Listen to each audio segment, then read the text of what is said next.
That night, what happened shocked us because none of us had ever experienced anything like it before. It started as a normal evening, with our group of friends gathering at Jake's house for a weekend hangout. The air was crisp, and the full moon cast an eerie glow over the quiet suburban neighborhood. Jake had invited everyone over for a small get-together, and we were all looking forward to a night of movies, snacks, and harmless fun. Jake's house had always been our go-to place. It was spacious, with a big backyard and a basement that had been turned into the ultimate hangout spot. The walls were lined with posters of classic horror movies, and a large TV screen sat in the center of the room. As the night progressed, we settled into our usual routine, grabbing sodas from the fridge, debating which movie to watch, and making jokes about who would fall asleep first. As the movie played, the atmosphere in the room changed. The wind outside picked up, making the trees sway violently against the windows. The house, which had always felt warm and inviting, suddenly seemed too quiet. Something about the night felt different, but none of us could pinpoint why. We laughed it off, blaming it on the eerie movie we were watching, but deep down, an unsettling feeling lingered. Midway through the film, the power went out. The TV screen flickered before shutting off completely, and the room was plunged into darkness. We groaned in frustration, thinking it was just a typical outage. Jake, always the problem solver, got up to check the breaker box in the basement. The rest of us pulled out our phones for light, joking about how we had just summoned bad luck by watching a horror movie. Minutes passed, and Jake hadn't returned. We called out to him, but there was no response. Thinking he might be playing a prank on us, Kyle grabbed a flashlight, and we decided to go look for him. As we stepped into the basement, a cold draft hit us, sending shivers down our spines. The air felt heavy, almost suffocating, as we moved cautiously down the stairs. Jake was standing near the breaker box, his back turned to us. "Jake," Emma called out hesitantly. He didn't respond. The flashlight flickered, making the shadows in the room dance ominously. We took a few steps closer, and suddenly, Jake turned around. His face was pale, and his eyes wide with fear.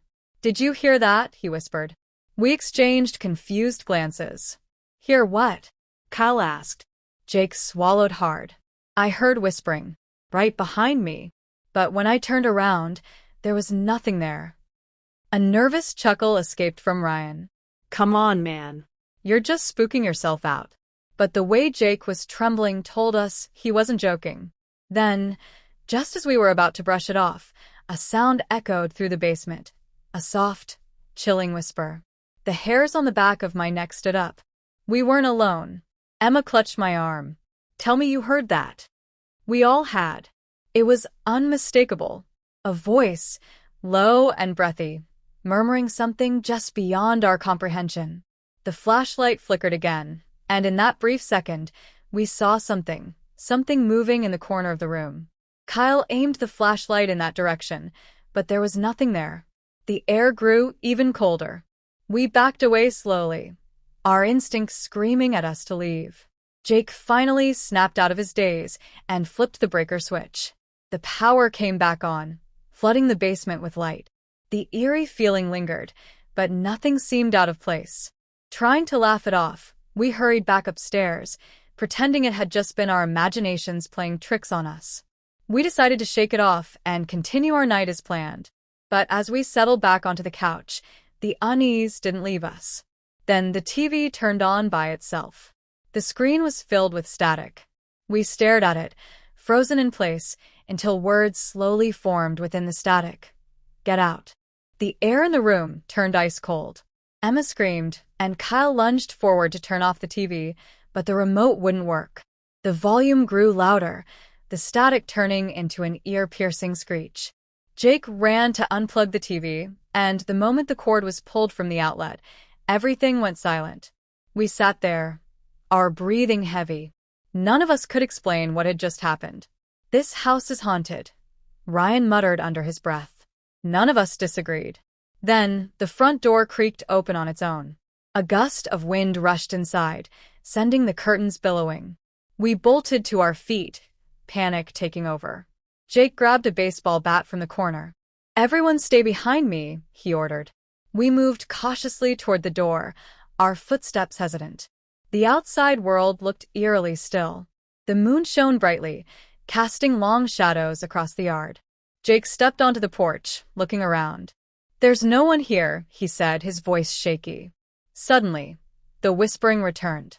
But this time, it was everywhere, coming from the walls, the ceiling, the very air around us.